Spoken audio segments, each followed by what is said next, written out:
share it.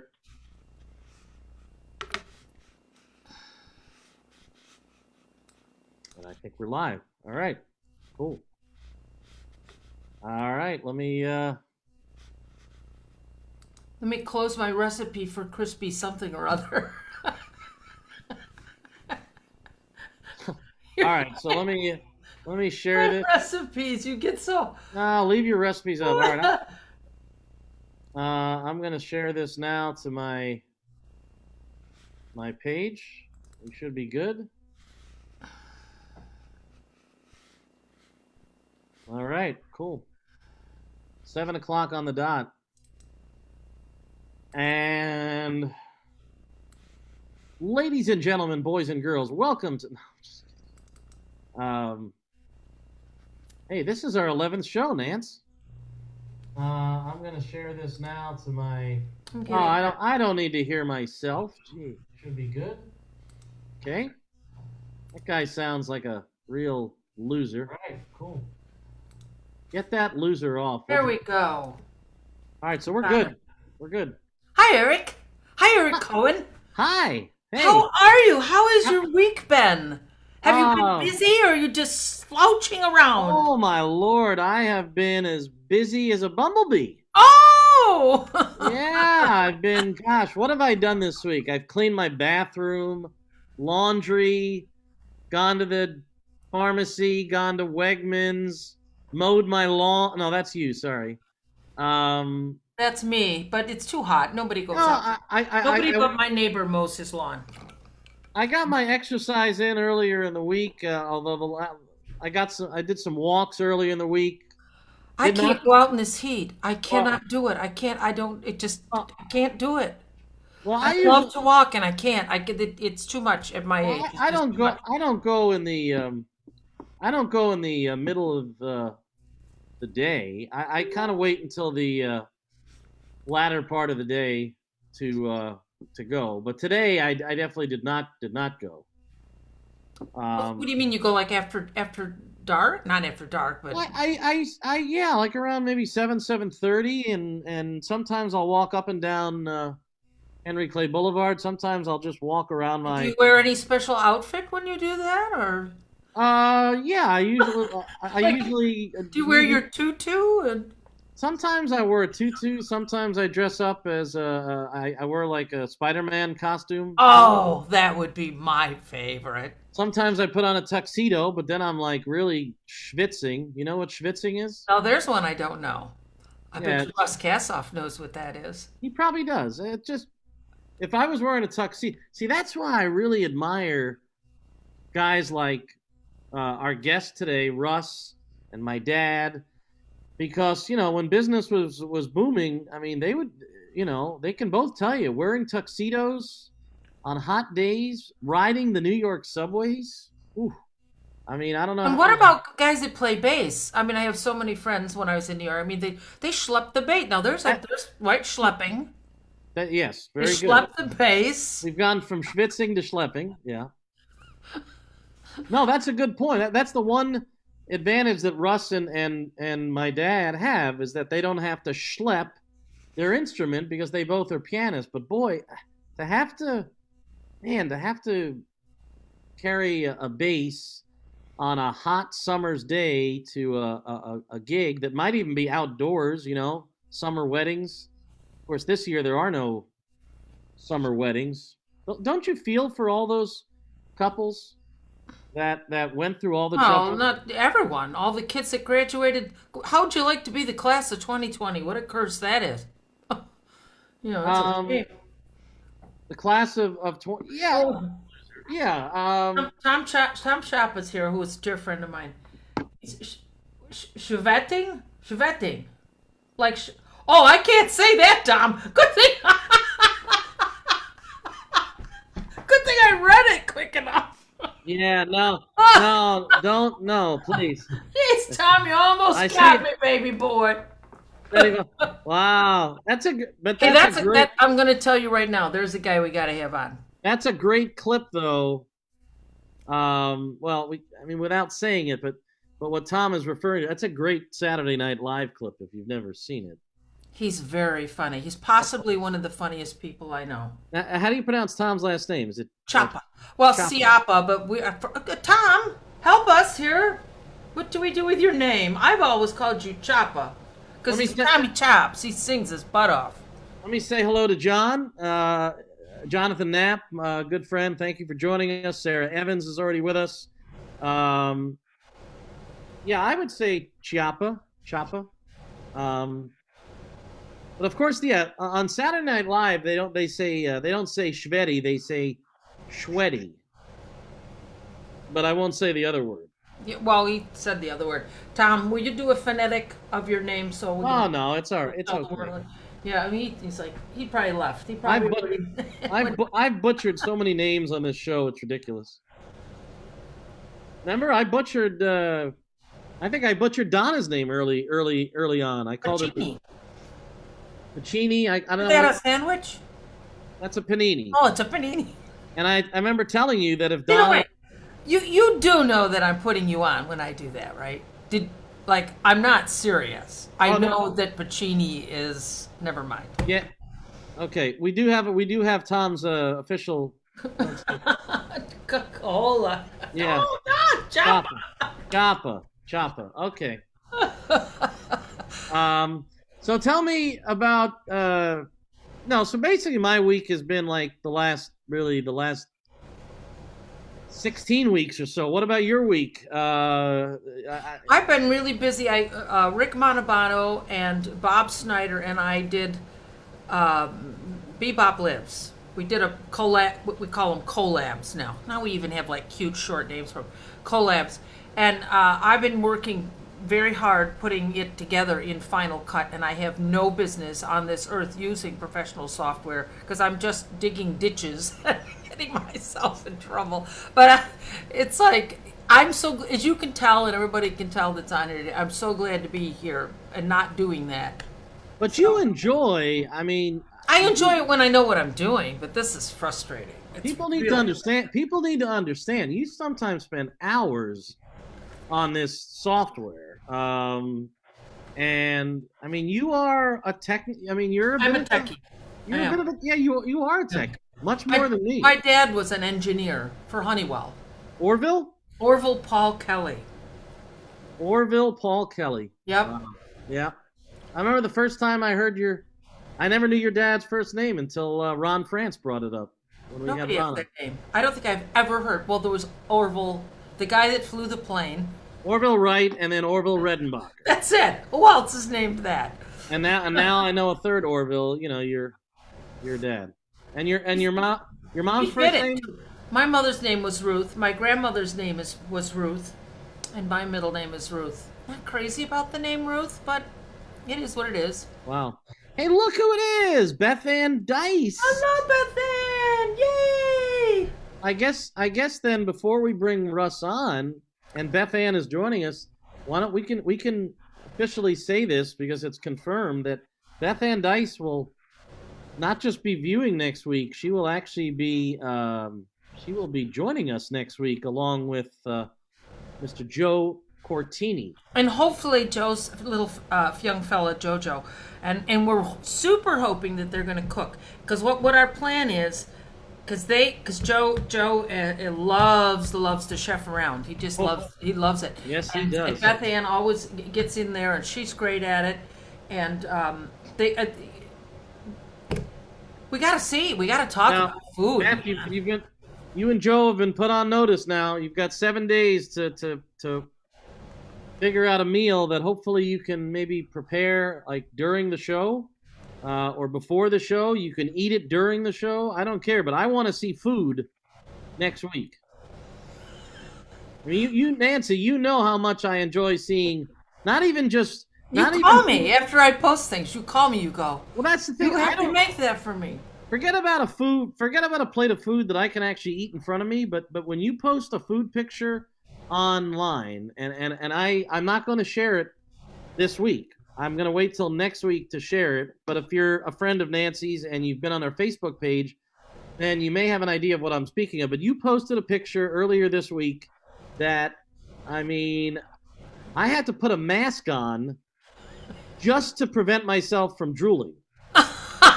And luckily, I've got like 20 masks to choose from. So I said, you know what? Looking at this picture of this, I'm not going to even say what kind of a dish it was, but it was. You don't remember? It was called lemon. No, I didn't. I don't even remember. I didn't want to spoil it. I didn't want to say. Okay, fine. It was yes. It was a lemon basil chicken dish, and it was a work of art. So you and Joe Cortini should have some sort of a cook-off. Oh, goodness gracious. He's very, very good. You know what? The thing with my cooking, and Russ is here, he's ready to come in, but I'll finish the cooking story. He can tell I wonder us. if Russ can cook. We'll have to find out. We'll find out. The thing with my cooking, it's a lot like my singing, in that you got to hang around because there's going to be good nights and bad nights, because I riff. I was just going to say, you Yeah. do a lot of riffing. I riff, and it's like sometimes it's really good, and sometimes it's not. So, with that said, riffing in the kitchen. let's bring in a professional riffer. A professional riffer. Yeah. He's a professional. It's Russ the Riffer. Yeah. All right. Well, let's bring I'm him full on. of it tonight. Our special guest, who has played with the best of the best, and just an all-around great guy. And you've had the pleasure of knowing him, and There's Russ. and there he is. There he is, Mr. Russ Kassoff. How did you get in my computer? I like it in here. It's safe. Yeah. Yes, it's very safe. Well, I haven't looked around a lot yet, though. So there might be some scary things. Yeah, I hope so. We're closer than 6 feet though at the moment. Yeah. Yes, we are properly distanced. Yes. So where are you? Where are you calling us from? Your home? I'm in my usual shed in Antarctica. Wow. I am home in Monroe, New York. Attica? Did you say Attica? Well, sometimes I have to be in Attica, but not this year. I'm in the foothills of the Catskills. Oh, I know. The birthplace of show business. Hey. Yes. I've got great I memories. missed that whole thing. I was, I was just a little too young at that point. Yes, that's what happens when you're young. You miss the old stuff. Yeah, I still miss the old stuff. Well, Yeah. You make me feel so young, Nancy. Ah. Yeah. There we go. See, I knew it. I knew he'd start riffing. Yeah. So is this the first time, Russ, you've met Eric Cohen? No. we met in Sackett Harbor. No, I think the one time that you and I met face to face, it wasn't Sackett's. You actually did a gig up here, downtown. With a clarinet player. Yeah. And Patty Wicks was the opening act for us. Oh, I love Patty. I was good friends with her. I yeah? was with her a week before she passed away. Oh my goodness. Yeah. What a gifted pianist. That's right. Whoa. That's right. She's a fellow alum from Potsdam, from Crane. Really? Is that where you went? That's where I went. Actually, I drove back and forth from the Catskills on weekends so I could play for Singers, Comics, and Strippers. And then... Oh, there you go, Eric. Well, wait a second. Comics, you know. Why are you associating me with strippers? You? We didn't. We're talking about comics, right, Russ? Yes, that's what we were talking about. Yes. Exactly. Okay. Good save. Well, that's what we do. Wait a second. Where am I right now? What the? Oh, forget it. That's not a comedy club. I have. That's not a comedy. Yeah. Yeah. Oh boy. Wow, this is fun. How long is this show? Is this? Oh, we're done. It's what we do. That's Wow. the people that we choose are people that are just fun. I mean, people that are going to come on and mope and bloop, and I can't do that. And I've known you for seems like a long time, and you're just the most delightful fella.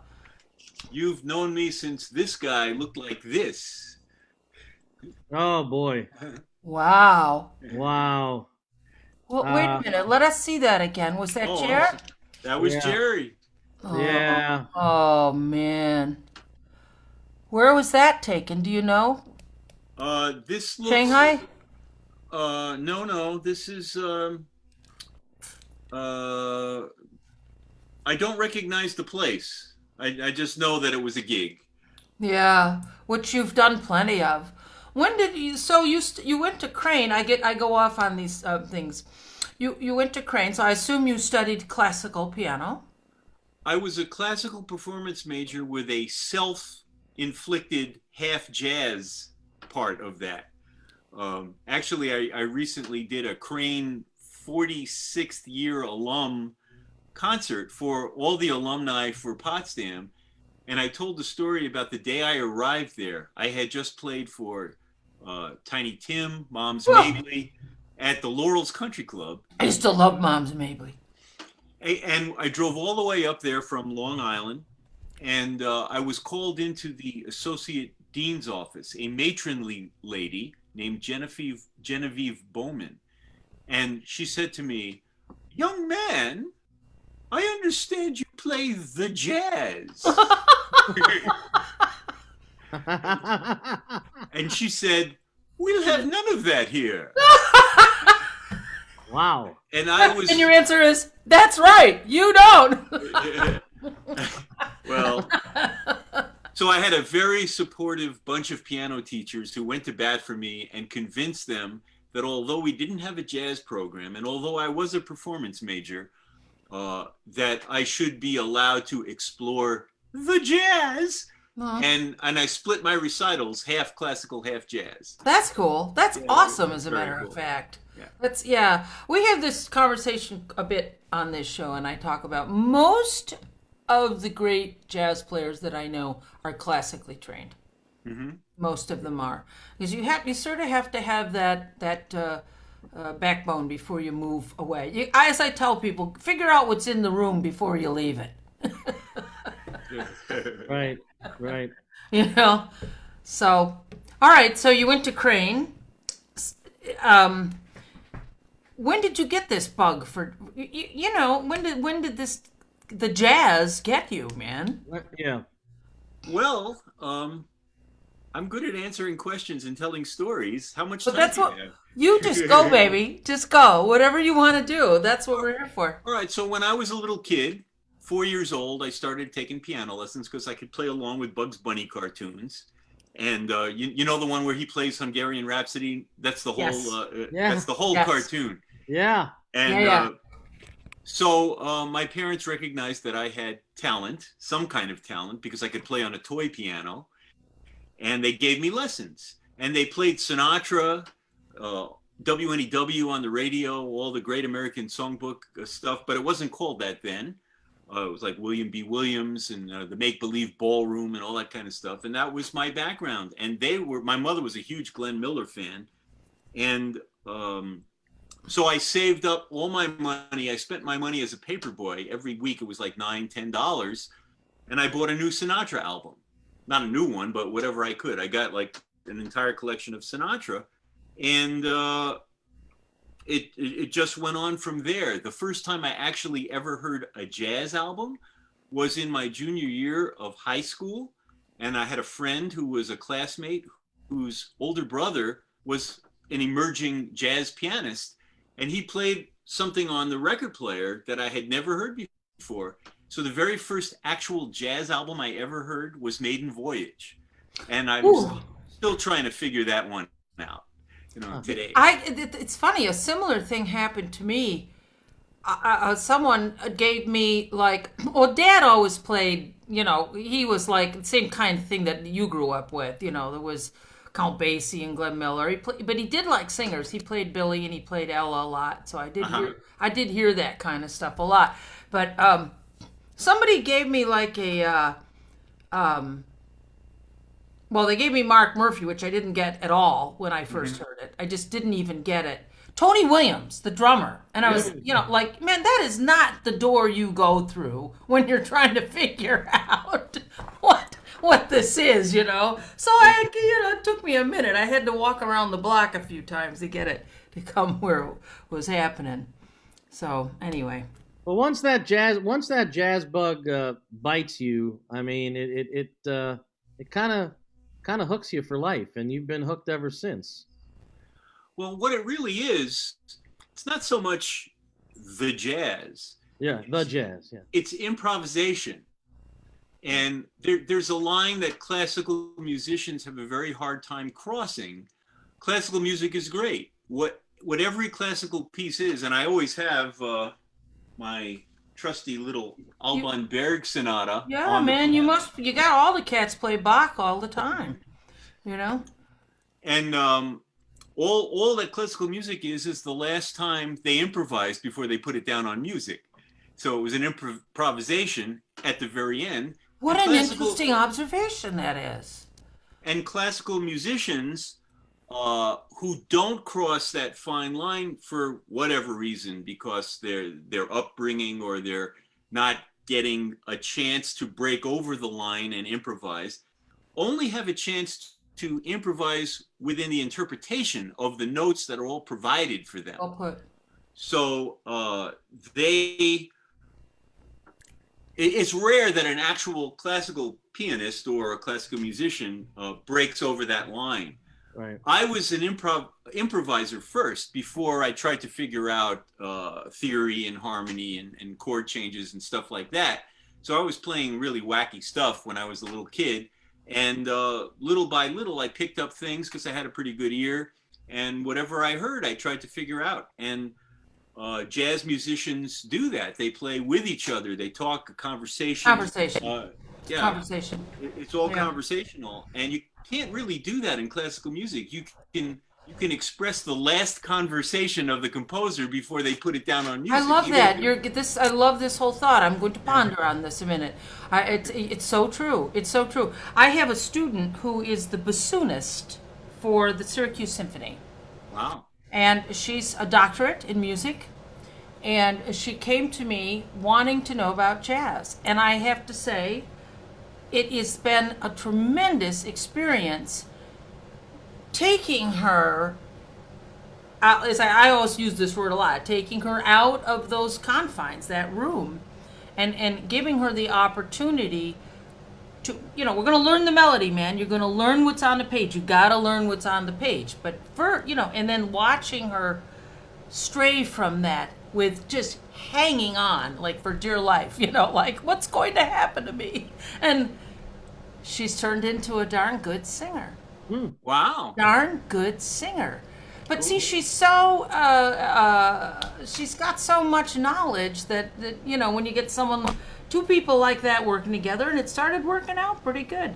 But, I was a classical. My piano teacher used to tell my parents, I don't know what's going to happen at the recital because Nancy never learns the pieces. She just riffs all. Okay. Just riffs the pieces. So I come from that same thing too. It's I don't know. Well, your classical music, it's a great genre to latch onto and just learn from and break through.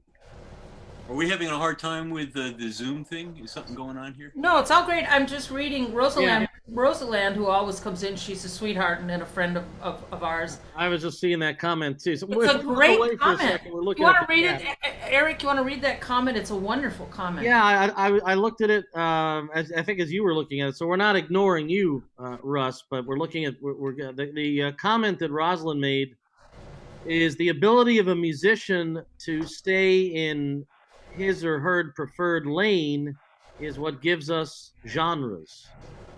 Okay, that's good. Not bad, right? Yeah. Interesting.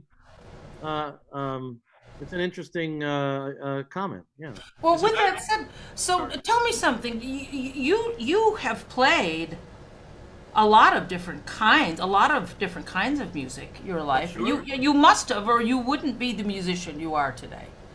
I used to have this very little jazz snobby attitude. For a while I just thought you just shouldn't do anything else. But now I'm having my people listen to everything. Listen. So when you were coming up, were there other kinds of music that intrigued you besides the classical and the jazz? Well, in the 60s, when I started in the Catskills, I did 7 summers in the Catskills, and every night you had a different singer and a comic and a dance team and a magician and all kinds of, it was like a Woody Allen movie every night. And that was before the time of computers and things being printed out. I mean, you got the most unbelievably horrible looking pieces of music to be in front of you, and you had to be expected to play stuff. Guilty.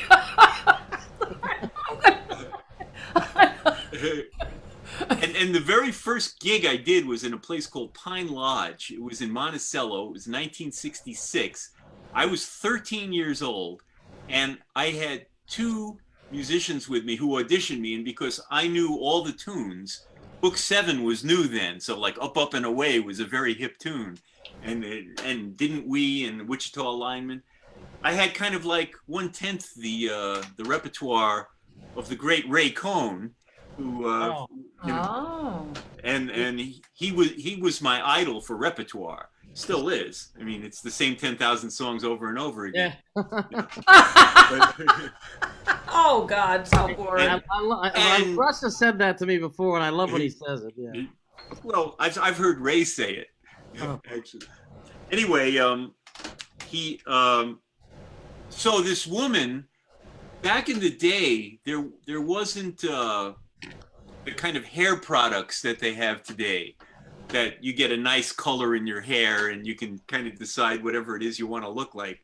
Yes. And well, that's beautiful. But imagine that 50 years ago. We couldn't do it, really. No, you couldn't do it. But they had a thing that kind of simulated that. It was like early that. But so she comes up to the piano, and the 2 guys are stoned, and I'm not. Drinking or pot? Pot. I've never seen pot before. I'm 13 years old, about to be 14. And she puts this tattered piece of music, tattered, as if like it was sitting out there and the moths were just feeding on the notes. And she puts it in front of me, and I go like this. And she starts to sing, Romania, Romania, Romania, Romania. So it's like a classical Hungarian song. And it was like me arriving in China and trying to order like a kosher deli meal. Wow. I had no idea. I was not from that world. I didn't know what world I had. Could you find chords by her leading tones at all? Or? Oh yeah, the music part was no problem. The why are you doing this part was the problem. I was 13 years old, and I didn't know that that's what the people loved in that place. I had, it was my first day. I never had a gig before. What a great exposure story, though. That's fantastic. I mean, we've all got those. That's for sure. But then I said to her, "You got to be kidding with this," at the age of 13. And she got very sad. But eventually we worked together all summer long. What did it have to do with the hair? Well, no, I was trying to describe what I was being introduced to. And that was my first, show. Right, right. I'll never forget it. It's a picture that I can't get rid of. Sure. Can we cut that out of the show, please? And this the timeline. Russ, you said this was Monticello, you said? That was in Monticello. Yeah. It was walking distance to the Monticello racetrack. And every Saturday afternoon, I went down the hill. Because I looked like I was 18, I got inside. And they had, each Saturday, one week it was Buddy Rich, Woody Herman, Count Basie, Duke Ellington, Bob Crosby, Stan Kenton. The actual guys. So I got to hear all of those guys each week. And pretty much for the rest of my life, that was the only time I got to hear those guys, because who could afford to go to clubs where they played? And they didn't last too much longer than that, most of them. It was the end of all of those touring bands with the actual guys that were leading them. It was unbelievable. So you've had stints with several really major people in the industry. When was your first gig with someone of stature and greatness? I mean, aside from me, I was gonna say, you beat me to it. Yeah. I mean, Shelley's Seafood Bar was like, I didn't think it got better than that. Oh man, is that what it was called? Shelley? Yeah. It was just called Shelley's. Shelley's, yeah. And they had fresh clams. Not up where we were, though. No, they weren't fresh on the second floor. I do want to talk about all the people you've played, but now that you've gotten into this story, because I knew at some point we'd get into this story. So I don't know what happened. I was living in New York, and I got who got me the gig there? I can tell you, but the names leave me so much. He was an agent. Of course, he was probably in love with me or some damn thing. I don't know, but anyway. The guy from WNEW? No, he was a radio guy. That's what I mean. Yeah, I mean, not William B. I'm trying to think of his name. He was like a producer. I don't know, but anyway, it'll come to me later in the show. I'll text you or something and tell you. But anyway, so we had this. I had a steady gig there. I know. On 56. I mean, who moves to New York and gets a steady gig? And all the clams you can eat. And all the clams you can eat or listen to, maybe. I don't know. So anyway. There were employee clams there. That's how specific. Oh my God. That place used to be what they called the automat. So that means you would walk in, you would put your money in a machine and you would get a sandwich. But it was like a wall of sandwiches from what I understood. Some weird thing. But anyway, so we had a gig. So they had us up on it was like a balcony or something. Yeah, we had to go up that real thin elevator where only one of us could fit. and whenever I showed up with the electric piano, that was rough. But you did that with Bucky a couple times. Bucky and I did it. I was very lucky to, I knew the guys anyways because I've been in the business a while, but somehow you came through, I don't know, and of course I have to admit you were my favorite. Well, I have to admit, so are you. Oh, well, please. Okay, well, we'll see you later, Russ. Thanks, that's all. I'm good now. Let me show you something. This I got from Mary Pizzarelli. It's always on my piano. I don't know if you can. Oh, man. That's Bucky and Ruth. Yeah. They passed away a week apart from each other. Right. And then Bruno 2 months later. Unbelievable. I have a picture here of. Oh yeah, please. It's. How do you do? Give me a second to try and get it to come open, and then hold. It takes me a second. Okay, share the screen. Share this picture. Oh wow! Wow. So that is, of course, Bucky and Jerry Bruno, and we are upstairs. Yep. At Shelley's on 56th Street. No clams to be found, but I like. No, we always ate salmon and salad, which to this day is one of my favorite things to make. Oh, I know. Believe me, I've seen pictures. Yeah. Yeah, it was just but downstairs was this whole seafood extravaganza going on all the time, which of course we didn't take part in. But God, all the cats used to come through. We had a good time, man. Yeah, that was a lot of fun. Yeah. Rosalind Blue just says, it had to be easy for you to get a steady gig, a young, flamboyant, sexy, energetic, talented thing. Thank you. She's talking about Nancy, Russ. I'm sorry. Oh! I knew Kassoff was going to think it was him. Yeah.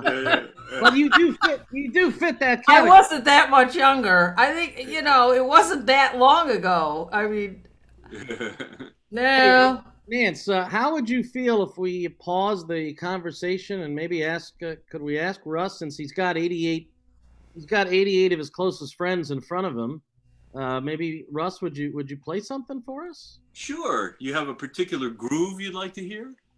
Oh gosh. Well, me, I want to just pass away in a medium swing. But play Der Rosenkavalier? Der Rosenkavalier, the Ray Cohen arrangement? No. Do you know any Hungarian music? I know the first chord. There we go. Now you know why I love him. Now you know, and if Choppa's watching, he gets it too. That's one of the tricks of the business. When somebody comes up and asks for a request, all you have to do is know the first 3 bars, because as soon as they recognize it, they go away and they don't listen anymore. You don't have to learn the bridge. You don't have to, Yeah, well, you that's know the what that's all about, and I've just. Oh, you're gonna play. You play. I'll tell you. No, really. Well, what that's all about, I've discovered that people want you to know that they know something about the music.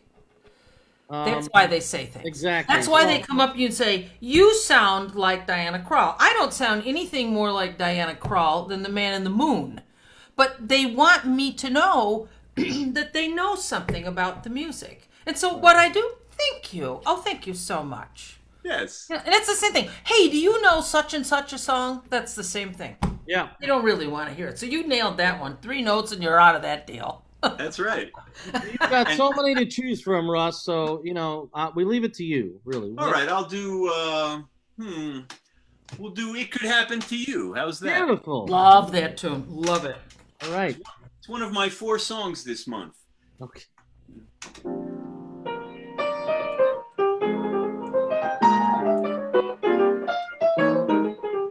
Yeah.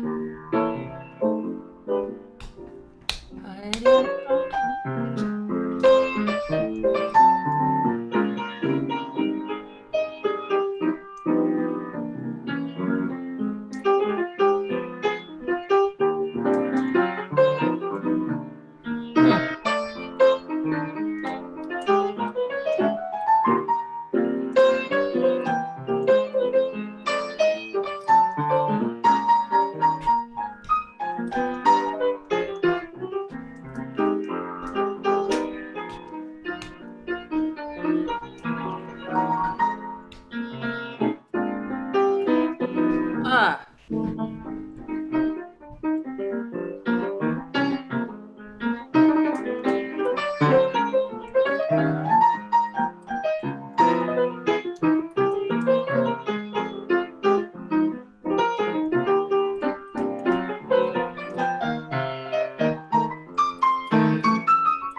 Yeah.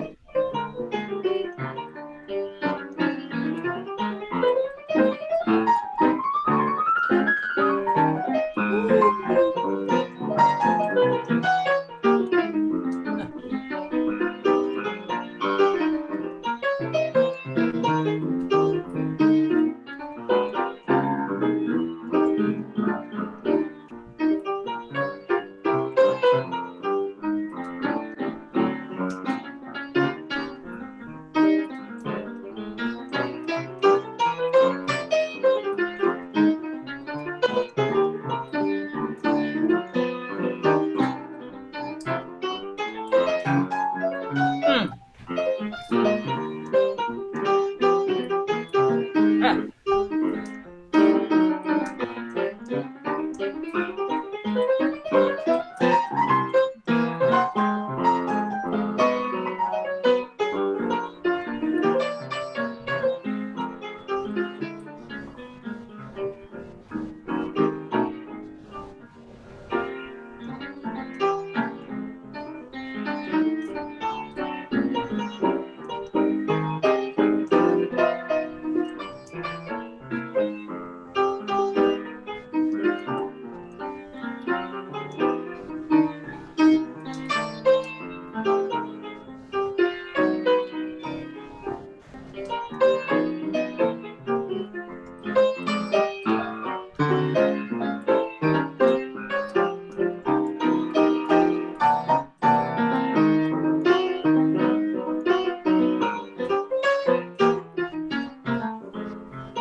Yeah. I'm gonna cry. I swear to God, I'm gonna Beautiful. cry.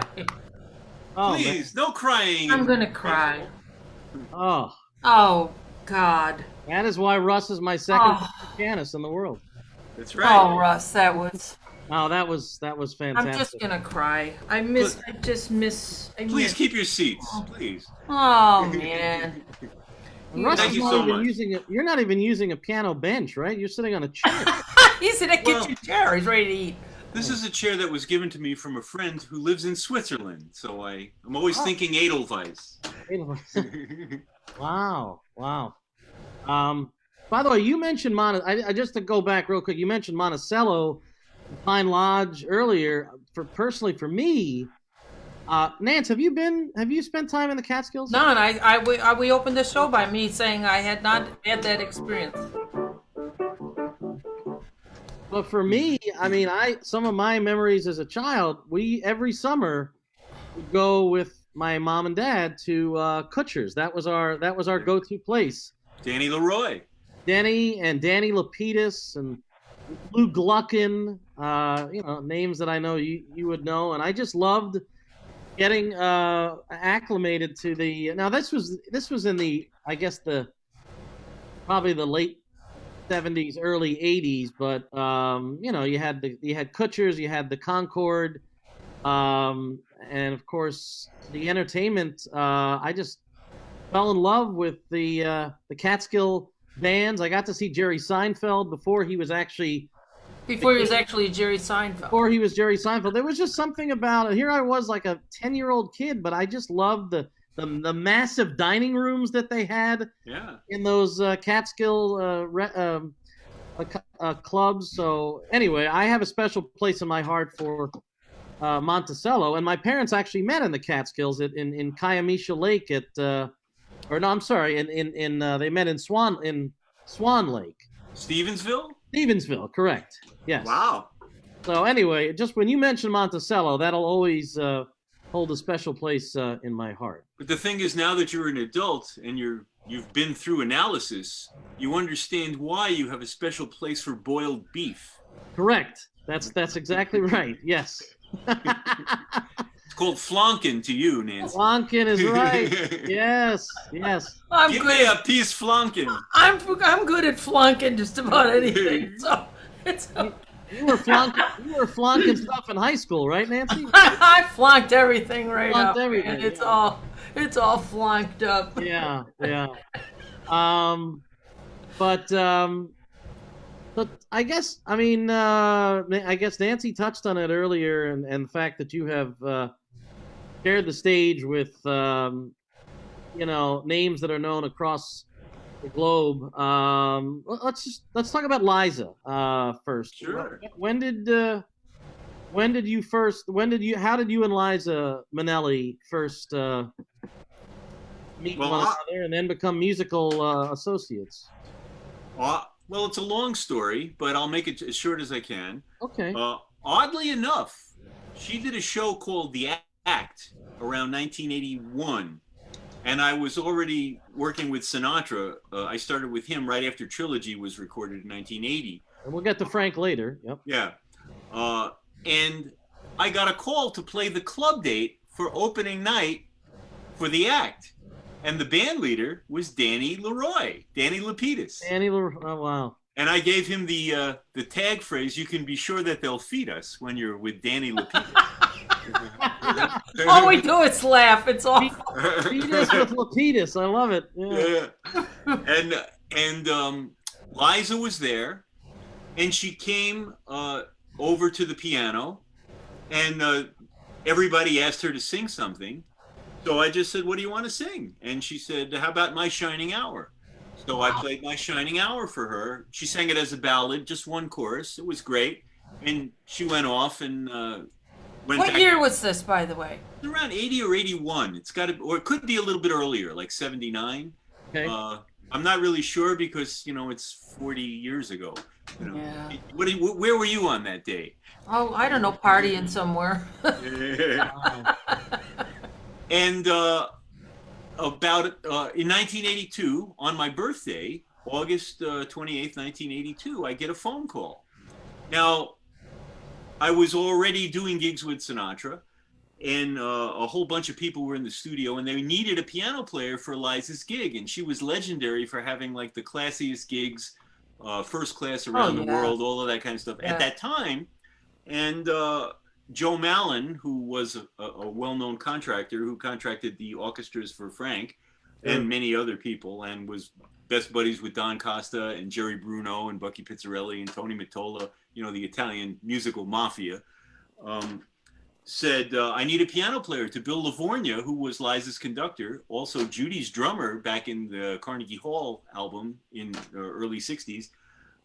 He says, I hate to lose this kid, but we're not working that much. Why don't you give him a call? And I got the call on my birthday, and they asked me to come to her apartment. And I sat down, and she said, play something for me. And she didn't remember me from that opening night thing with the act. So I played My Shining Hour. Ah, smarty pants. And within three bars, I had the gig. And I was only supposed to last 3 months. I was covering for Ben Aronoff, who was beginning his 18-year run at Cats on Broadway. But wow. They have rules where once you start, you can't take off like for the first, I don't know how many days, 30 performances, whatever it was at the time. Right. So he wasn't able to go out on the road with her at that time. We became great friends. I actually wound up subbing for him on Broadway. But at the end of the time that I was there, Liza wanted to keep me. So I felt bad about Ben because everybody loved him. And I grew to love him and his playing. He was a great, great player. Right. And I wound up staying for 18 years. Wow. Unbelievable. 18 years. With Liza from 82 to 2000. But I served a simultaneous sentence with Sinatra. From 80 to 91. From 80 to 91, I also was with Sinatra because the management was the same and they often worked at different times and they often worked together. So I got to do all of that. Stories. Oh my gosh. We have to do a show of just the stories. Well, yeah, we could do the Jerry Bruno X-rated stories. Yes. We Huh? should. I'm realizing I have such great stories about Jerry Bruno because he immediately took to me like he got my phone number and everything. He was taking me everywhere in New York with him. I just recently wrote a whole bunch of biographies of him that have been published. Syncopated Times, Jersey Jazz Journal, and Local 802 Allegro is going to publish. I have 35 stories and comments, including your dad. Right, my dad did write. Ray. Yeah. He wrote something very nice, and Marion Evans wrote something very nice, and Jack Caveri wrote some really great things. Vinny Riccatelli. And Nancy, I'm sorry I missed you, but if you submit something to me, I will put it on my Facebook presentation of that. It's huge. It's 3,000 words. Oh, I mean, he took me to Pat's. He took me to dinner to Pat's. And for Patsy's? me, I mean, yeah, Patsy's. Yeah. I was like so thrilled. I mean, here I am, just new in New York. And he also took me to that annual party at NOLA. Right, Jim Zach. Yeah, right, that whole thing. Hey, Nancy. Hey. He's a jolly good fellow. And then I went over to his house. Yes, I heard. And then he was mad because I wanted to go home. I didn't stay. You didn't stay with him for a while? Well, a little while. Oh man. No, we were really good friends, and we really hit it off. I was very moved when you and he came to Birdland. It was that was a great night. He was so happy to hear you and see you. That was wonderful, and you were great. You were terrific. I did all right. I gotta tell you, I struggled with some stuff that we'll talk about later. But And I want to show you something. let me tell you, Russ. Nancy has told me since that gig, which seems like it was 10 years ago, and yet it was just last fall. But that one of the highlights of the night for her was having you and Jerry there to come and support her and watch her and This was taken at that. Oh man, I never saw that. oh my. Oh, I keep it special. Well, Why do please you send get it to all me. pretty girls, I'll Russ? send that to you. That was it. That was us there at Birdland. Oh, Yeah, man. that was on July 4th weekend, wasn't it? It was. That was a crazy idea. Gianni and I thought, well, it'll either really work or it won't work. And well, we did okay. He's very good with taking care of the musicians. I gotta say, he takes care of us. Yes, And he is. but I think and it was 100 degrees. It was one of those crazy was like like it is today. now. Like today. It's like, yeah. But seeing Jerry, and I tried I sang Young and Foolish for him. Yeah, he loved it, and Yeah. he so loved seeing you. It was just great. And then the musicians came over and paid homage to him, and it was great. I took him to a bunch of things, and that was one of the most special things for him. Well, I loved him dearly. He was a great friend, and we've always stayed in touch. He And was waiting for you. He was waiting 100 years. I'm just so hard to catch. I'm sorry. I run away. You don't pick up hints very quickly. No, I do. That's why I run away. Yeah, when I saw a picture of his wife, I thought, oh, I get this. I mean, his wife had passed, clearly. Oh, yeah. She was great. She was amazing. Yeah, I said, I get this, because I have that same kind of Hollywood thing going on.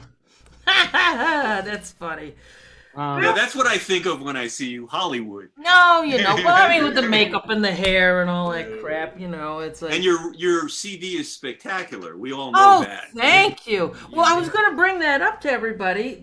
You and I, of course, we have, we've known each other for a while, but we recently were speaking quite a bit because you have a jazz show on WFDU.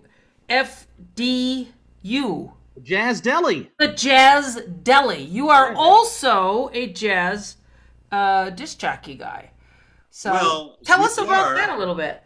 Well, I've been doing that for 4.5 years, but Fairleigh Dickinson is closed, just like most colleges right now. And we have not been able to do anything live since March. My last show was McCoy Tyner's tribute, right after he passed. And I love doing that because I get to do tons of research and put together all kinds of tributes to people as they leave us. And the best part is all the promoters send me everything. So I have a pile this up. I got a big pile. Hey, I can relate. Believe me, I've been there. And I have the 3-second rule. You put it on for 3 seconds, and if you can't go past that, I know what he's talking about. Wait a minute. How about when a singer sends you a CD and the first 68 seconds are the introduction to the song? Oh my God.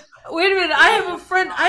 I got to tell you this because this is a mind blower. But Russ gets it. See, when I'm with my people, it feels so good. He gets this. This person keeps playing music for me, and I'm 30 seconds in. I'm going, nah, they don't get it. They don't get it. He's going, how do you know that? So how do you explain that to people? How you know that? well, you can tell. I mean, one thing I am as an educator now, I'm wearing a shirt. I want to ask you about that too. Yeah. Is I'm very aware that people who produce these independent projects these days, which they didn't have the opportunity to do years ago because it was too expensive, now it's a dime a dozen. They're completely sincere. They're completely into their project, but they haven't taken the time to study all the elements of the things that create their project. So even though I know that they completely mean well, they have to take my friend Jerry Dodgen. Do you know Jerry? The name is familiar, but I know the name. He's one of the great sax players that ever lived. He was under the guise of Jerome Richardson. He was an original member of Thad Jones Mel Lewis Band. Right. And he's one of the most marvelous people you'll ever meet and get to talk to.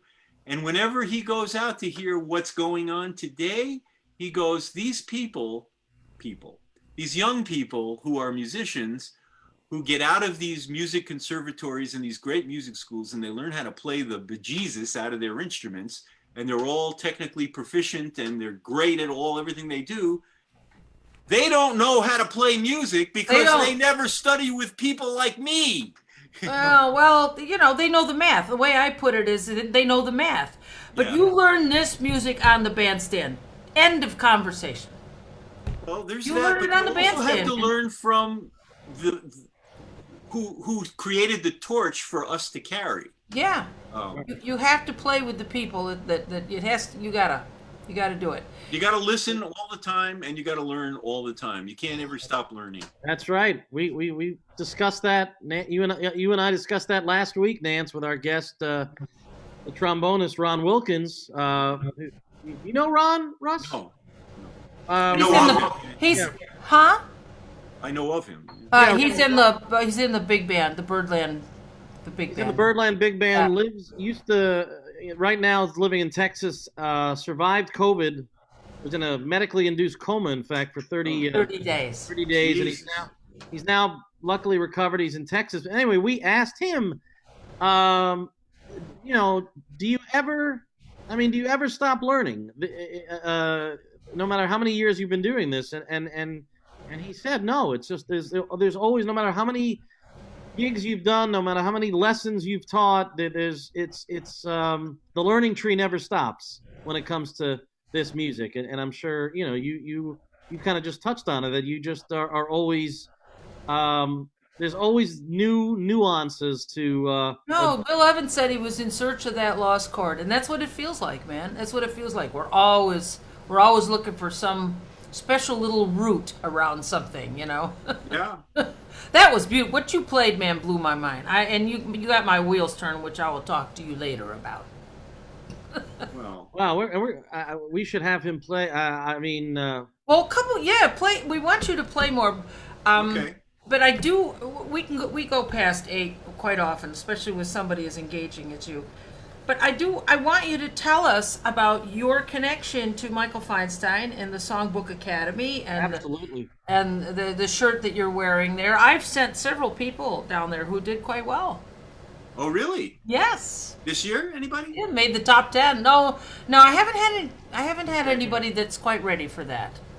Well, I'm In a one while. of 5. I'm sorry. Did you? I just saying in a while. I had a kid who could have gone on to that, but he quit lessons. I mean, it's tough times. The thing about that, first of all, I've known Michael since Liza introduced him in the early '80s. He was a young, inexperienced, forthcoming giant in the world, and he emerged to grow and grow and grow and became the ambassador of the Great American Songbook. And he carries the torch for all of us. And in this American Songbook Academy, which he is the founder of, we have teams. This year we didn't have a competition, but they had 40 finalists, all high school kids from all over the country, the most talented people you wouldn't believe.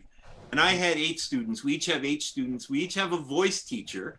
I had Dr. Kathleen Hacker from Indiana University. And the team works together so great because as a pianist, I play from the lyrics. I actually... Hello. Well, I actually recorded this album, which is available. It's called Bird Fly By. Yeah. Gave it a lot of airplay, Russ. Yep. Thank you so much. Sure. A lot of those charts, I didn't have music in front of me. I had the lyrics in front of me. Oh, I'm in love with you. Well, I've known that since your first clam and shrimp. Some guys don't take a hint. It was love at first seafood. First cocktail sauce. First cocktail. Anyway, we teach the kids all the elements of the history of the great songs. What the composer originally meant, the original melodies. Intention, yes. You have to do research to find that, because nowadays, for some bizarre reason, there is a commercial world where you can buy a lead sheet of like somebody else singing an original tune. Just pick a tune like Stardust or I'm in the Mood for Love or something like that. And it's a transcription of the way they did it. Yes! Oh, I could go through the roof. And there are certain people that are guilty of making changes without having consulted the composer. And like, I'll say something like when a kid comes in and some teacher has convinced them to do a completely different melody to a Cole Porter song. And I will say, who are you to change the notes of Cole Porter, who meticulously slaved over every single note and every single syllable? You know, do it the way he did it, and then make it your own. You know, that's the whole mantra of the Great American Songbook. That's what I teach as well. So, and next Saturday on the YouTube channel and on the Facebook American Songbook Academy channel, we're going to have all their performances, all 40. They go hours at a time. It starts at 1 o'clock in the afternoon, and my team is called Team Russ, and we start at 7 o'clock at night. And all 8 of my students are going to perform starting at 7 o'clock. And you're going to hear, you wouldn't believe how they started out in the week, because they've never been exposed to this kind of experience. And we have a ball watching the magic.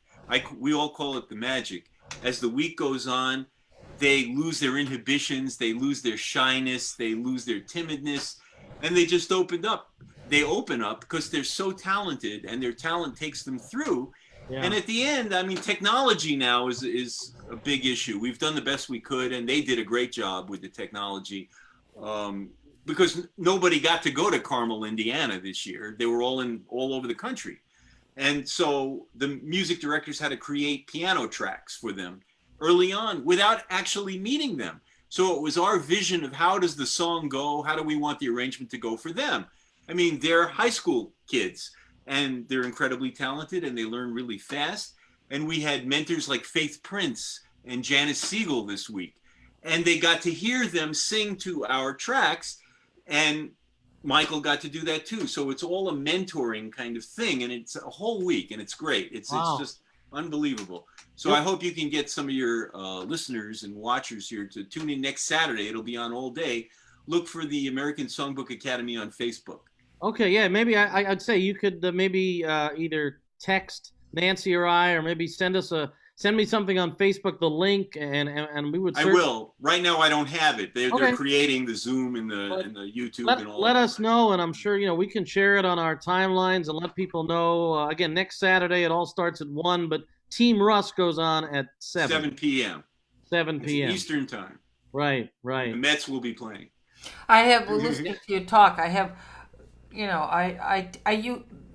while I play piano and I am a musician and I read music, I'm not that much at accompaniment.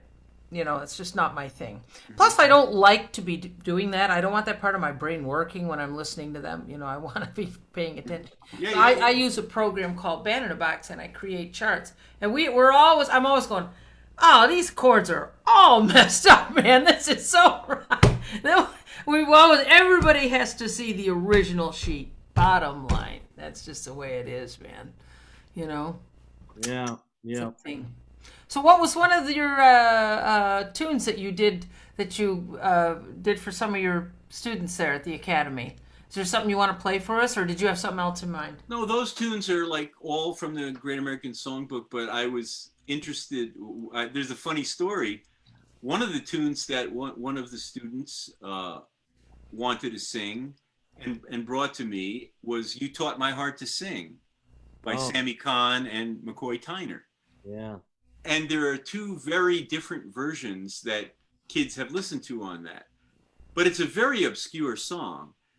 And she did it for Janice Siegel. And Janice Siegel is probably the one person in the world who knew that I changed the arrangement so that the melody wouldn't hurt her voice when she went up high. Wow. But Janice Siegel made the case to me to restore it to the original melody, because it goes, life is a carousel.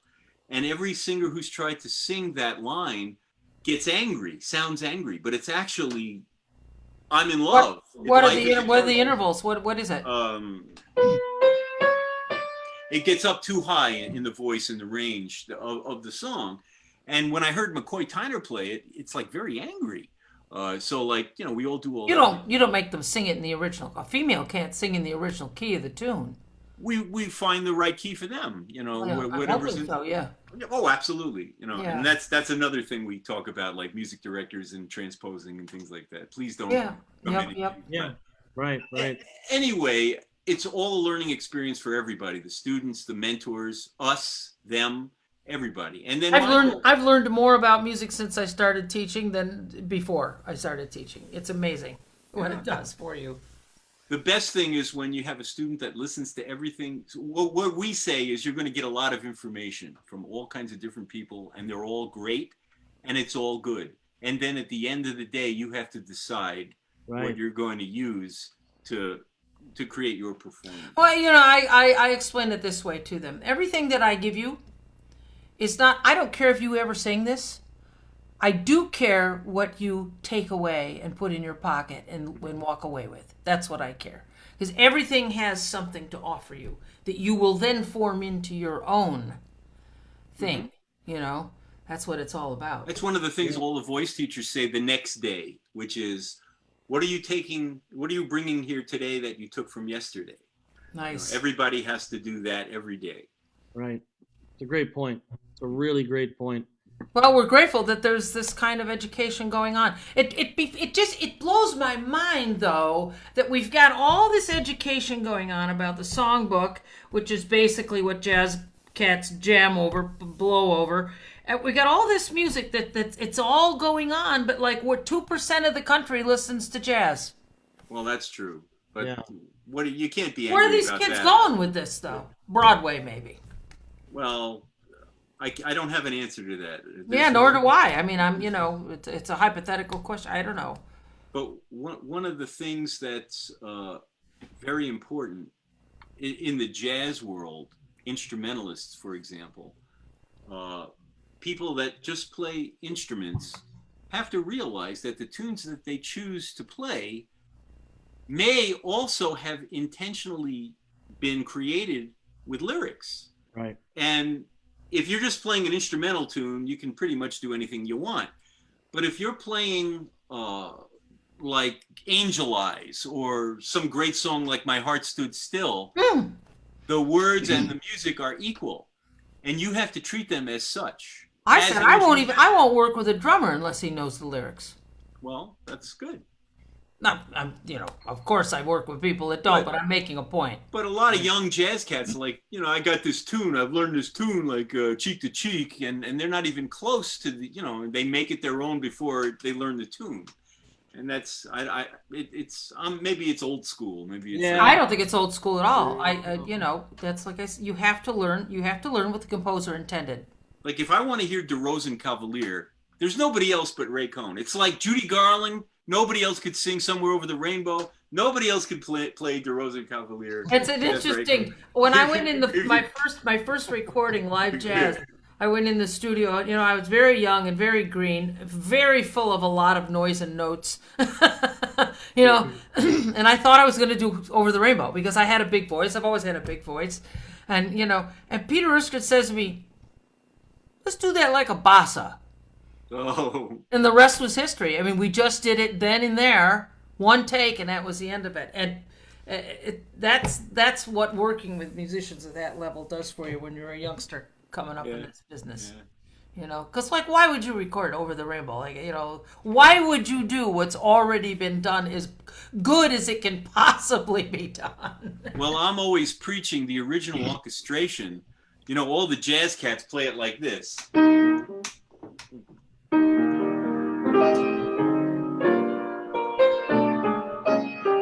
But the original changes are.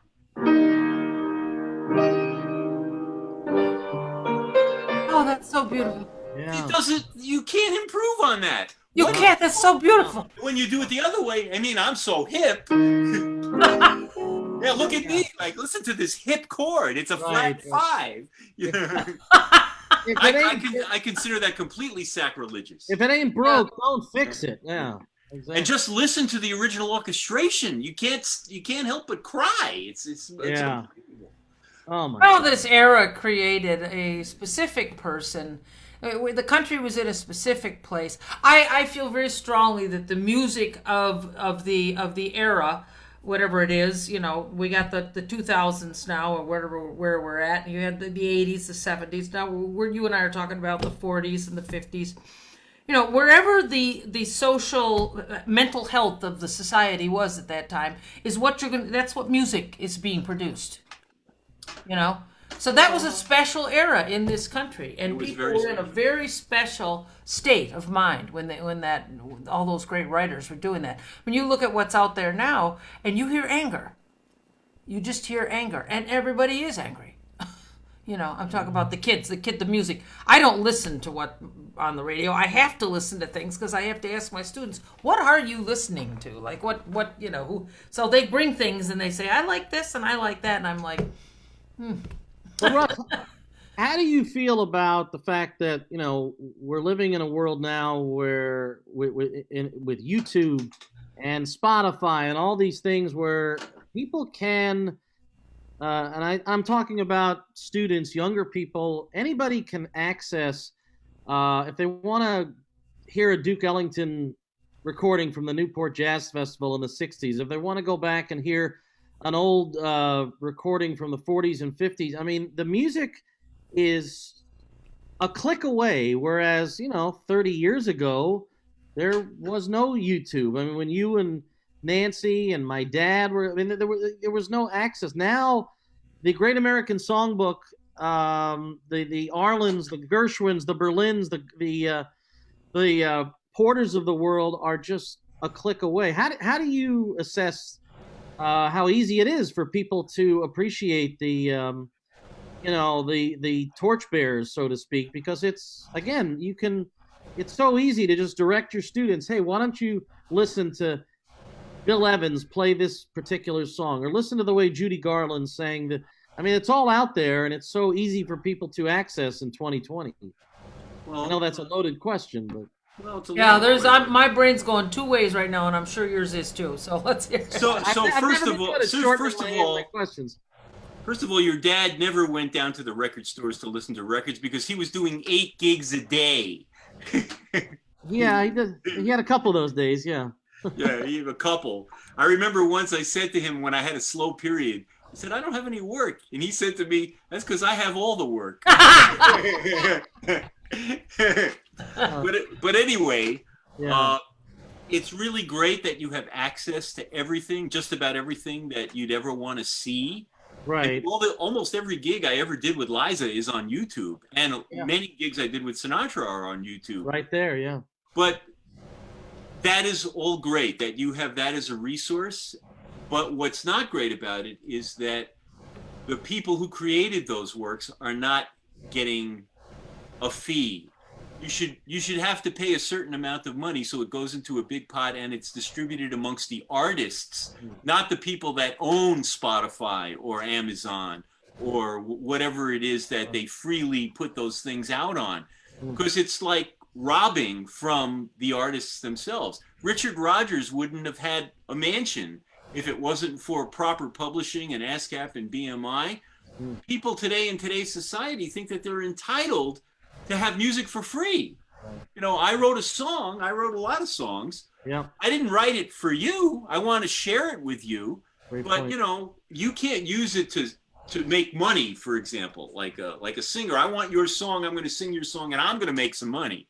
Yeah. You know? Yeah, right. Right. Well said. They have so much. It's just there's too much input. It's too much input.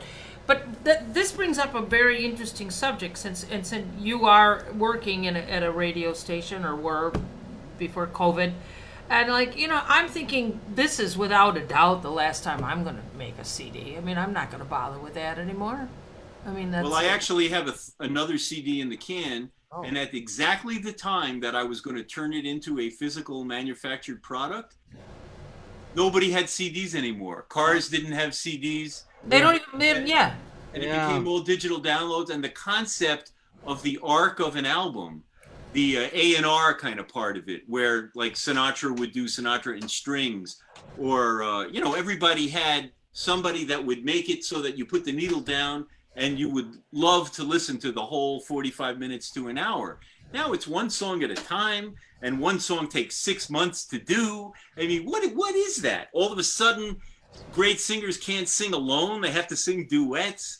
You know, it's all commercial. It's the world don't get me started. Well, no, you know, that's why we're talking today, because, you know, we're all We're all from this, we're all living this nightmare. Like I feel like I spent a lifetime not perfecting, but working at my craft, and now I've become this antiquated thing that nobody, like, what do you do with it now? Like, who's going to even listen to it? That's why I teach. Yeah. That's why I teach. Well, academia has become the only business left in music. For musicians. That's why all the great musicians are at colleges now and doing Right. and teaching. I mean, that's where we are. Even Randy Brecker teaches. Hey, that's what's going on. When are we going to go out again? Where are we going? I just saw that they were able to record the 1 O'Clock Band at North Texas State for a new album this year. They did it all COVID related. Everybody was separated and all this and all that, and it was done really well. That's what I've heard. That's really interesting. Hey, Russ, I wanted to. Sorry, Nance. Did you? No, I'm just, I get into it with my. I love that I get. I'm on Russ's email thread, and of course I love, seeing the playlists for the deli, which unfortunately the deli is temporarily closed, at least on radio. Of course, you did a series that just concluded of you did 100 concerts, Right. Jazz Deli concerts, and I guess the last 10 or so, right? You dedicated to Jerry Bruno. Jerry, and you played at that very piano. But along those lines, I wanted to ask you about a gig but you did a 1 hour concert back at the end of June it's called Music for the Soul for the New York City Health and That's Hospital, right. Yeah, that was great. Hospital Heroes. It was piped into all the New York City hospital. What was what was that like? How did that feel, knowing that the first, Well, at this time, how can there be anybody more important than those people that work in the hospitals? They're on the front lines. And frontline workers? Correct. Yeah, that's right. They were the New York City hospital workers, and Right. They're risking their lives every day. And how could you not be thankful? Yeah. And they're I'm sorry, off the top of my head, I can't remember the foundation that sponsored it, but they went through Local 802. Right. And every single day, a different live musician gets to play on the Facebook, whatever that channel is. That's right. It's a different one every day, right? And it goes out to, I think it was 9 or 11 different hospitals, all New York City that's hospitals. wonderful. Yeah. And they all have their own theme song. Every hospital has like "I Will Survive" or something like that. I tried to play a few of them. Some of them are like rap songs and like Adele songs, so they don't lend themselves to the Steinway piano, but I had a great time. That was a wonderful tribute there, and while everything else is shut down, it's funded, so everybody who gets to do that gets paid actually. Yeah, obviously, you and my dad are both part of 802, and my dad just the other day was talking with Bobby Shankin, who I know you know, great drummer, and Sure. Music unions all across the country right now. These are, there's no precedent for this, and it's tough. Well, so many places are hotspots right now that you can't gather. I actually, the last couple of years, I was the pianist at my local town. I'm in Monroe, New York, the Village Farmers Market. I saw those. I thought that looked so fun. Yeah. And what people didn't know was that I gave all the tips I received to different charities for the end of the year. This year I wanted to do it again, but one of the phases that we're in doesn't allow for live music to be in farmers markets because they don't want community gathering. So people can't expose themselves to other people. Like everybody gather around the piano and get the virus, something like that. And so there's no live music. You're allowed to play recorded music, but you're not allowed to play live music. Right. They don't want gatherings. It's weird times. And everything that I was scheduled to do, every musician's in a different situation. Like Broadway is completely shut down. But I had some shows coming up. I had some shows with Rita Moreno. I had a show with Lainey Kazan down at 54 Below. All of those things, everything is on hiatus. Yeah, it's just hard to imagine that Broadway is going to be dark until at I the think it'll be longer. They said January, but they said I don't know. January. Yeah, New York's doing good though. We've done really well in New York we State. have. There's no question. And I think the upstate people, We're Eric and lucky. I, and we saw what was going on, and we took it seriously, and we've done well up here. Yeah, You know, no, thankfully.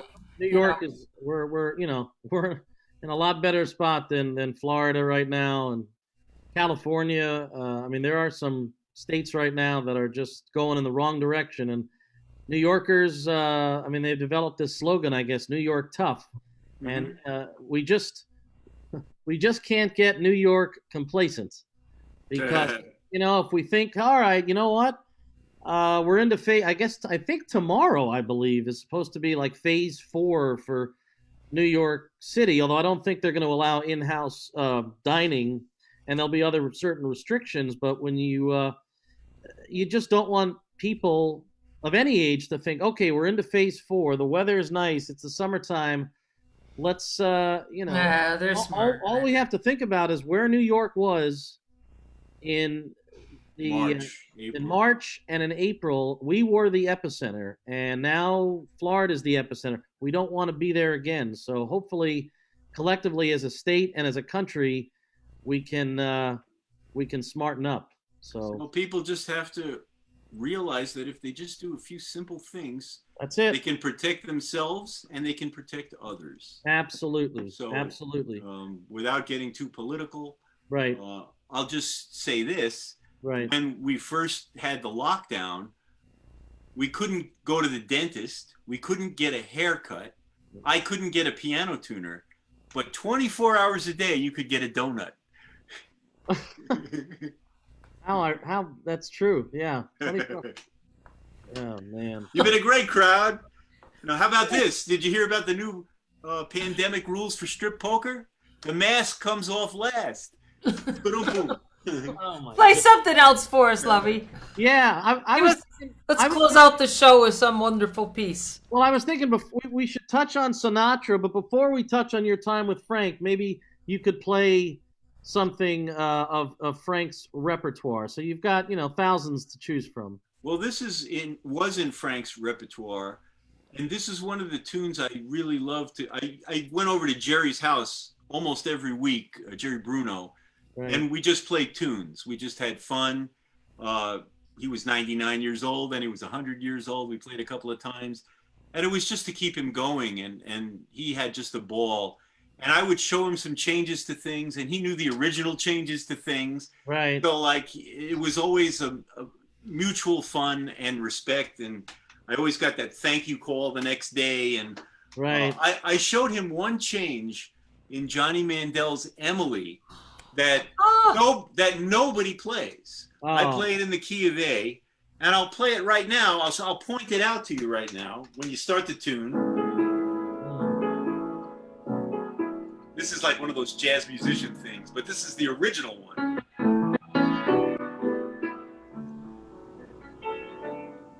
And then you go to G flat, but you go to the third. Don't you? And all the jazz cats go. Oh, So Yeah. if Johnny Mandel only wrote that and The Shadow of Your Smile, Yeah. he'd have been one of the greatest composers of all time, but he wrote so much more. And if you ever get a chance to listen to the soundtrack, and it's on Spotify, speaking of nobody getting Right. to the Americanization of Emily, it's Wow. just from the scenes, like at the beach and all that kind of stuff.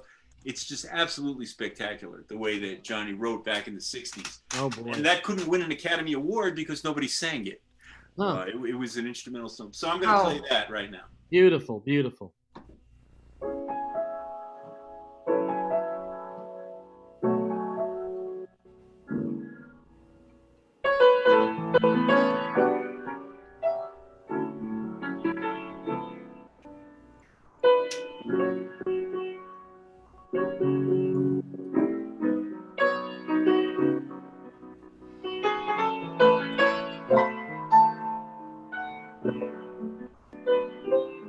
Hmm.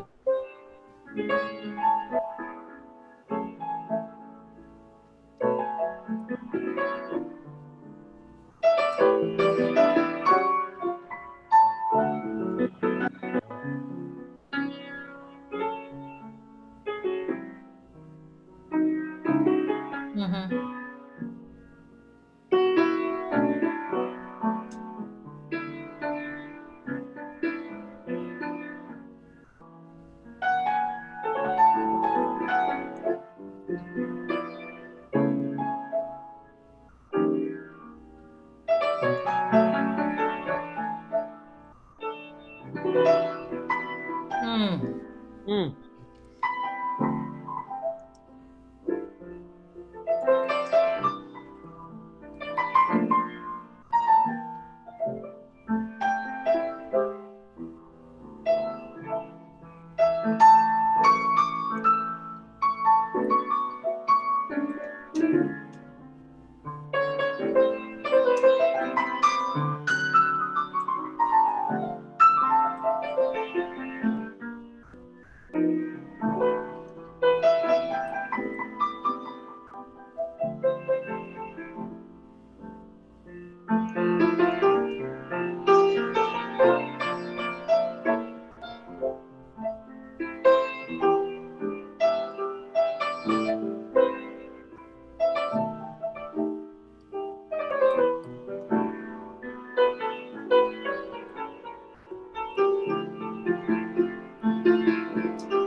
Ooh, yeah, baby. Oh, oh yeah.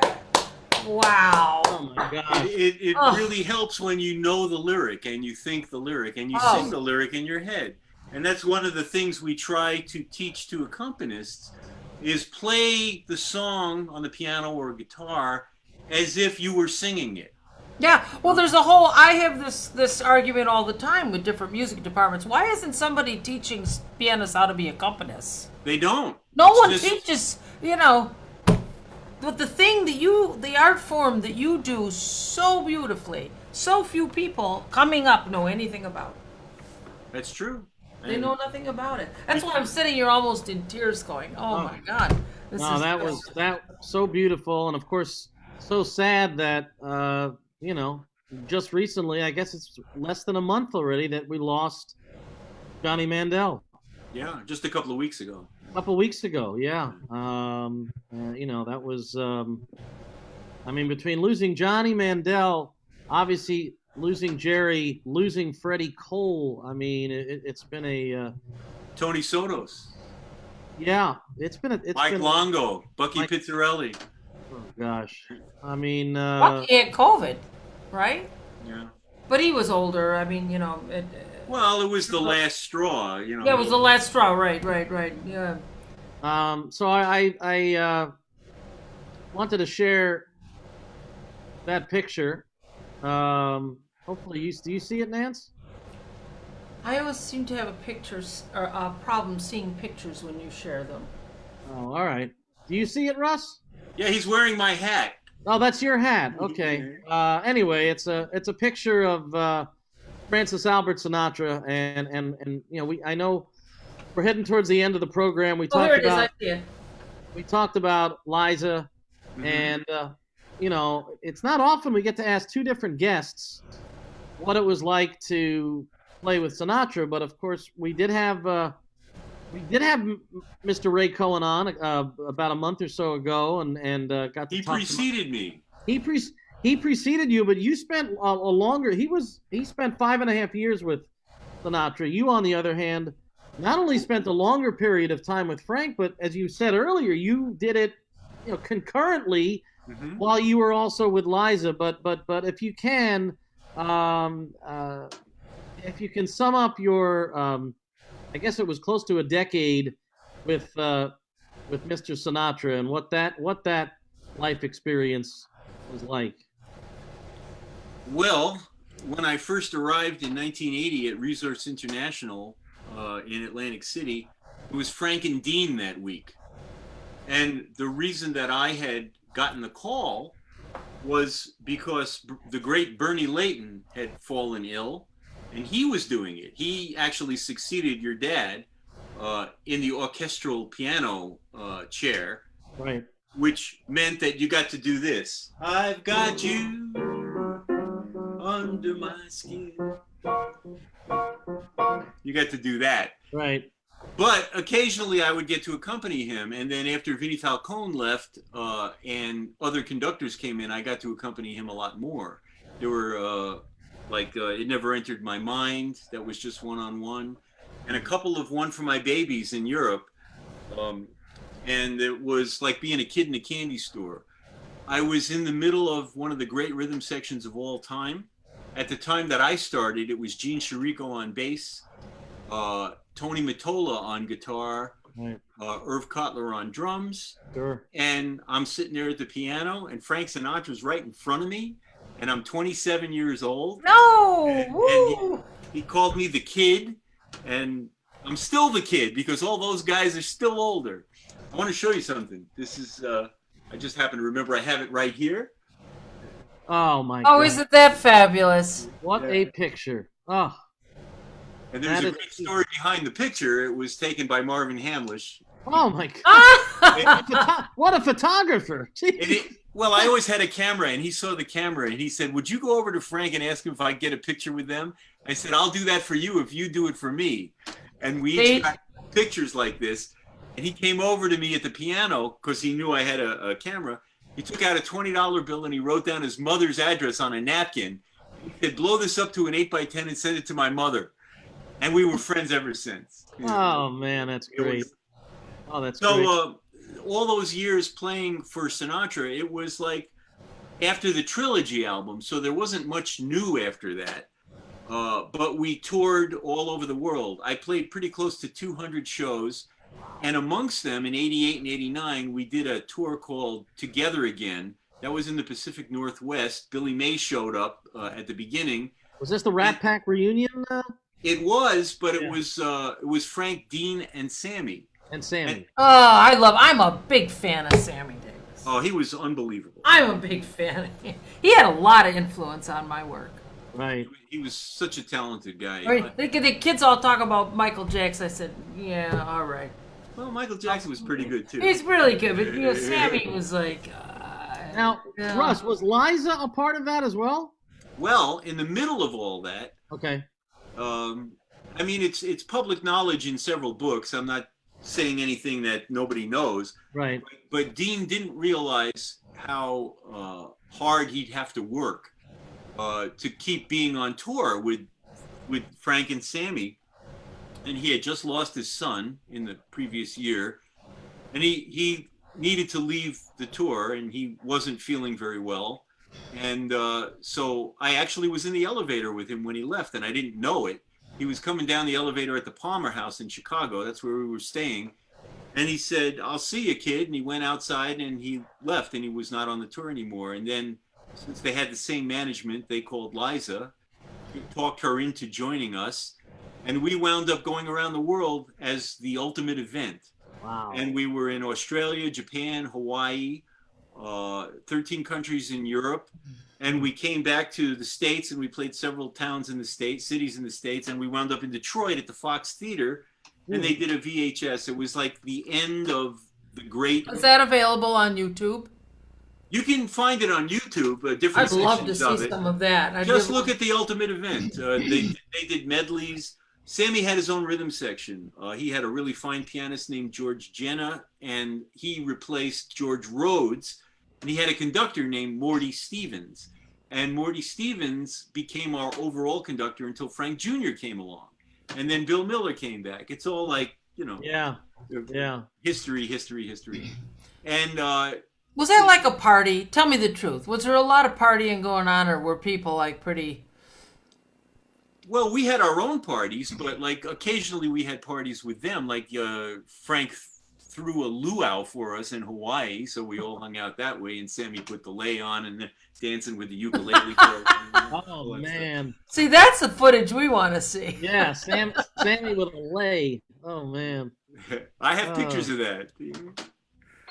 Well, we'll have to do another show. Sure you do. See sure these, you do. see these pictures. Oh. But We've got to do my Chris Connor years. What about Rita Moreno? oh, Chris Connor was at the Playboy when I was at. I can't say the name, but Trump Plaza. Oh. It's hard for me to say that, but I was there at the Jezebel Lounge. Boy, does that all add up now. The Jezebel Lounge? Yeah, it just occurred to me the name of it. I was there for years, and Chris Connor was down at the Playboy, and we used to go down as often as we could and see her. It was just terrific. Those were great days. Did you do any of that stuff? Were you in on any of that? I didn't do the Playboy Club with her, but I was like the sub for Bob Kay. He was a great pianist. His father was Lenny Kay, who was well known in the club date world. He was a saxophone player, a jazz cat from one of the early Woody Herman herds. Mm-hmm. And whenever he needed to take off, I did it for like 25 straight years. I even did an album with her. And Bucky was on that. So she was great. We always had a ball. The best part of her gig was you knew that there wasn't going to ever be a problem with negotiating for money because there was never any money. So when you got the call, you knew that it was just going to be a great, fun musical gig. She had great charts. And that kind of I got to tell you, man, the one thing that gets me miffed is when you call a cat, if you call a cat for a gig and he says, "What's it pay?" I'm like, well, you got to make a living. I mean, I pay everybody, but you know what? I'm making $15 an hour at Home Depot this week. I need to know how much the gig pays. Less than that? Oh man. You know what I love too, Russ, about I don't mean to. We're sort of going in a few different directions, and we're going to wrap up in about 5 to 10 8 hours. Yeah. No. Well, people are like saying bye over here. Nancy, I don't know if you know this, but on Russ's on the radio show that Russ does, the Jazz Deli, the deli will reopen at some point. Half sour pickles available. No, actually, our tongue sandwiches speak for themselves. Oh my goodness! Oh no, man! We get it. We need a drummer right now for a rim shot. There we go. Oh, jeez. You know what I loved is when I was, of course, I was in radio for 25 years, and I would get all these different programmers' lists. I get your list. I get Mary Foster Conklin's. Yeah. Oh yeah, she played my record a lot too. She came to Birdland too. Great lady. He does a wonderful show, a broad spectrum on FDU. But I love, and correct me if I'm wrong, but at the end of most of your Jazz Deli shows, more often than not, you always would close. Not every time, but most of the time, you closed with a Mark Murphy song, correct? The only time I didn't was when somebody passed away and we did a tribute or something, right. And I ran out of time. And when Mark passed away, I made it my business to try to accumulate all the recordings that I could. I only met Mark near the end of his life. He was one of our guests at the Sackett's Harbor Jazz Festival. Oh, okay. The 2000, it was either 8 or 9. It was the next to the last one. Right. And that was thanks to Catherine Dupuis, who was a friend of Mark's and was able to help us set it up. And he was so leery about the business. I just assured him that everything was going to be fine. He didn't know me, he didn't know anything about me. And he came up and he had a ball. He was just, we had a great, great time. Yeah. And because of that, I grew to love him. And between him and Sheila Jordan, that's just another points of light in the jazz world of that kind of music. It's so different. Yeah.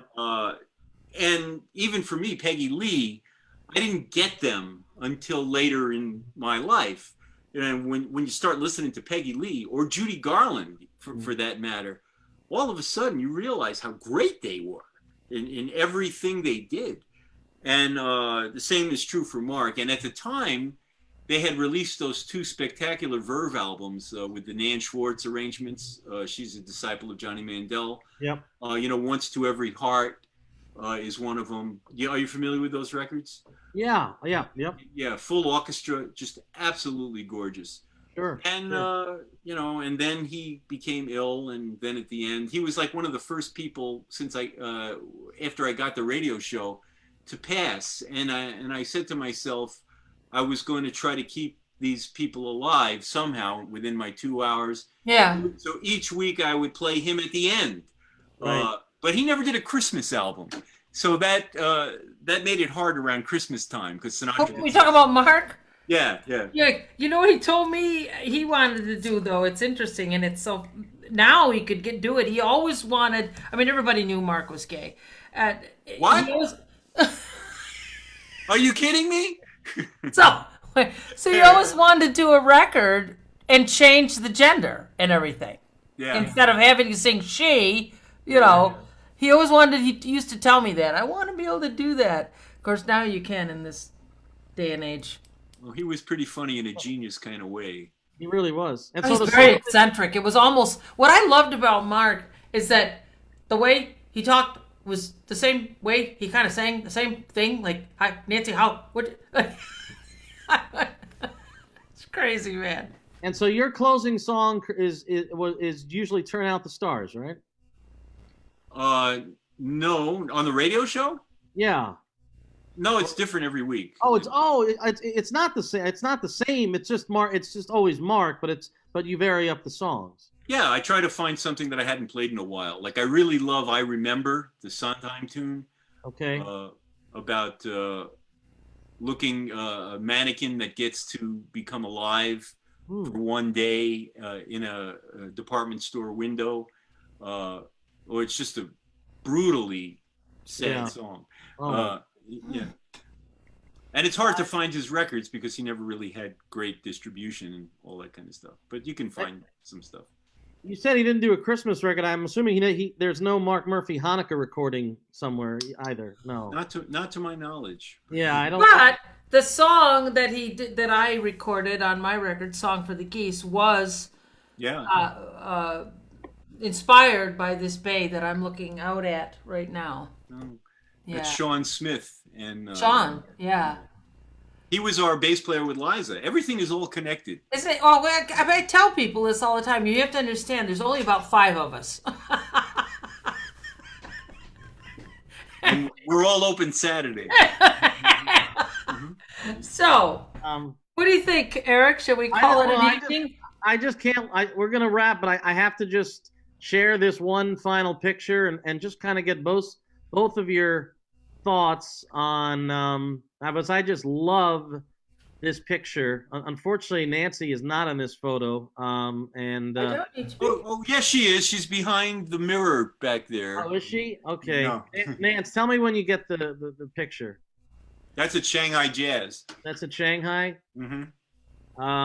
And I just kind of, I guess, want to close, and then maybe Russ can maybe even sort of close with a very short song, but just between the two of you, isn't that wonderful?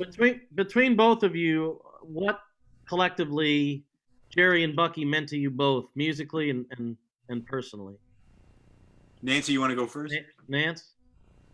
About just their friendship and their kindness. I think what really strikes me the most, and we've talked about this before, I have found with these people that are at this level of musicianship are also some of the most genuine people you will ever meet. There's just no ego there. They're just so down to earth, filled with love, and just kind. I mean, this is two kind, wonderful, giving individuals. There's no question, And of course, I feel the same way about that guy on the end there, Mr. Russ Kassoff. Absolutely. You never, you could see this is the way we were, and we were on stage. Yeah. But this warms my heart to see this picture. Yeah, and again, I know Russ. I mean, you have we'll do another show. Finishing, I guess. Yeah, that's where I'd love to. But the memories you have of both Jerry and Well, Bucky, I mean, I'm sure it just brings so many smiles and so many emotions to you. well, we did a ton of gigs. We started together as a trio at the Cafe Pierre in Cafe Pierre. 1982. Yes. And both Jerry and I were not from the original herd. The original herd was Tony Monti, the great Tony Monti on piano, and oh my God, I can't think of the bass player's name. He was great. Coming to me, it'll come to me in the middle of the night. I'll ask my dad. It's all right. Maybe he'll Ronnie Naspo, Ron Naspo. Oh, okay. Yeah. He was also a symphony bassist. All right. And they had the gig, but back then there was so much work that Tony and Ronnie had tons of people to play for that they had to take off all the time. So lots and lots of people subbed on both chairs. And eventually, when I was subbing on piano, Tony was so busy that Bucky gave me the gig, and Tony wound up subbing for me, as well as Dick Hyman. And I don't know if I don't think your dad subbed for me, but we had a million subs. He was too busy making more money. I'm going to talk to him tomorrow, and then he'll get to watch this show when we upload it to YouTube. But I'll ask him if he ever subbed for you. But no, he might have been in one of those like triple header days where he couldn't. So I don't know. Yeah, he was upstairs in the big room. Yeah, right. With Bruno, we started in '76 when I was at the Windows on the World in the Trade Center, and I was the solo pianist there. And Bruno occasionally subbed in the trio, and we would cross, and that's how we met. And we started doing club dates just by chance. It's by chance that you wind up on the gig. With this trio, we recorded an album with Red Norvo. We did John Pizzarelli's first album. We did our own album called the Cafe Pierre Trio. And we did jazz festivals and gigs all the way up until into the 2000s. And I learned a ton from both of these guys. Oh, boy. Bucky, I learned how to play, accompany a guitarist. And, you know, he's like the white Freddie Green. Yeah. I was going to say that's such a thing. A lot of pianists don't want it. They find it to be challenging to work with another chord player. You know. And at the same time, guitarists have a real hard time playing with pianists because they don't really give them any space. They're so used to playing everything themselves. Yeah. So Bucky was one of those guys that would be sparse about it, and we learned how to play opposite each other that way. And that's why when I play stuff like this, I'm like playing rhythm guitar in my left hand. Right. Yeah. Right. Yeah, and now Bruno, back in those days, he had a mean four. He was the best two-beat Sinatra style guy on. Oh, he was. Eventually, he was the best one beat. You know. We'll just take one. We're fine with that. He played a mean one. So I was thinking maybe to close us out, if I could put in a request. Okay. Because the three of us. Not us. the Rosen Cavalier. No. But I consider Nancy to be such a dear friend, and I know you and my dad have been friends for years, and I know Jerry and Bucky are dear friends of the both of you. Any chance that maybe you could close with Just Friends? Sure. I'll do it the way we used to do it. We recorded it with Red Norvo. It's the first track on the album. Well, that's perfect. Jonathan Schwartz used to play it on his programs all the time. All right. Great way to wrap us up. Just Friends, Russ Kassoff. Okay.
Best friend.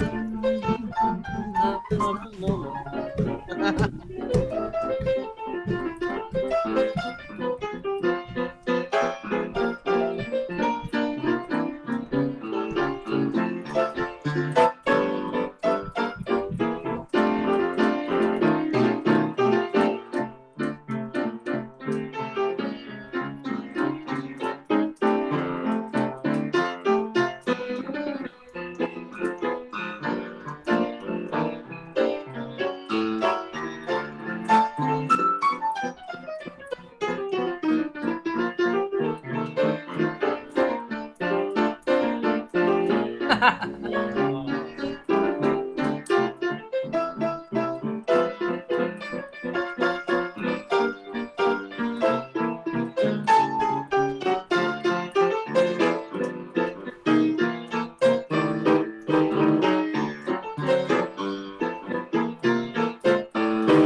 Yeah! Oh, God, ladies and gentlemen, Mr. Wow. Russ Kassoff. You got a lot of people Yeah, man. smiling from above, Russ. Let me tell you. Oh my gosh, that was wonderful. My heart, I feel like I did a gig. I'm so happy. This has been such a joy. Oh my gosh. Thank you. Thank you so much. I hope you It's had great as to much be fun. with you. Yeah, I this did. was a great time. We went a long time. We could. I know. We keep going longer each week, but you know, our guests just have so much to offer, and again, this was a real fun way to spend a Sunday evening, and we look forward to next Saturday. You'll send us the link so that Yes, I will. I'll send you Check both an email link. yeah, Oh, love it, love it, love it. We'll post it. people can All right. check out Team Russ on YouTube, and it'll be a whole day worth of again 40 different 40 talented high school students from they're called finalists. They 40 all finalists. auditioned and they're from Okay. all over the country at Michael Feinstein's American Songbook Academy. All right, and that'll be next Saturday, and Yes. and Nancy, my last three words I have to Russ Kassoff, other than thank you for being such a great guest, is let's go Mets. Mets. Yeah. Hey, hey! You have the score right now, by the way. Actually, you know what? I have the TV on. They're losing 2-0 to the. Oh, you have that TV on. I'm so I have it- disappointed in you. I have it on mute just because I knew Russ was going to ask me a score.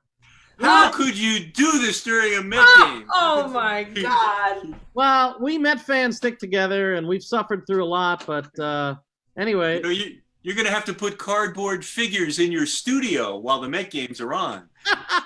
yeah, right. But anyway, no, we'll see how the season pans out. But anyway, Nance, I think this was fun.